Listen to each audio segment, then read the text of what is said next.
సింధు, నేను 5th class చదువుతున్నాను. మా ఊరి పేరు గుట్టూరు. నేను చదువుతున్న స్కూల్ పేరు మండల్ ప్రైమరీ పరిషత్ స్కూల్. నేను చెప్పబోయే కథ పేరు కోడలి ఉపాయం. రామనాథపురంలో నివసించే సూరమ్మ మహాగయాలి. ఆమె కోడలు లలిత సత్యవాకురాలు.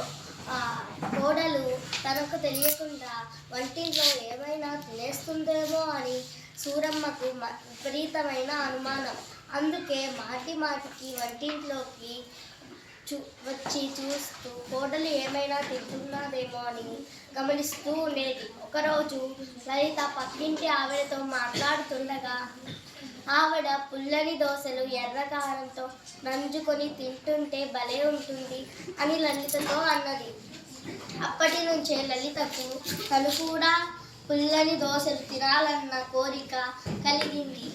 ఒకరోజు లలిత దోశల కోసం పిండి రుబ్బి పెట్టుకుంది. ఎర్రకారం తయారు చేసుకొని తీరా దోశలు వేయబోతుండగా పెనం మీద సుయమని శబ్దం వచ్చింది. ఆ శబ్దం విన్న సూరమ్మ గబగబా వంటింట్లోకి వచ్చి, అమ్మో, నాకు తెలియకుండా దోశలు తింటున్నావటే అంటూ లలితను తిట్టసాగింది. గబగబా అన్ని దోశలు తనే వేసుకుని తినేసింది. లలితకు ఏడుపు వచ్చింది. అయినా సరే పుల్లని దోశలు తినాలన్న కోరిక మాత్రం చచ్చిపోలేదు. మరొక్కసారి 4 రోజుల తర్వాత మళ్ళీ ఎర్రకారం తయారు చేసుకుని పిండి వేయబోతుండగా మళ్ళీ సుయమని శబ్దం వచ్చింది.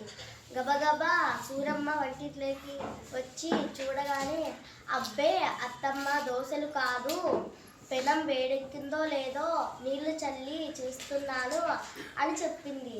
సరే సరే అంటూ బయటికి వెళ్ళింది.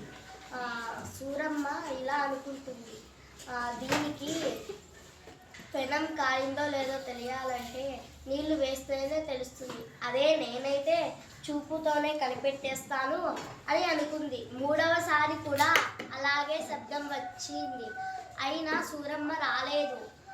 అందుకు హాయిగా దోశలు వేసుకుని తినేసింది లలిత. నీతి: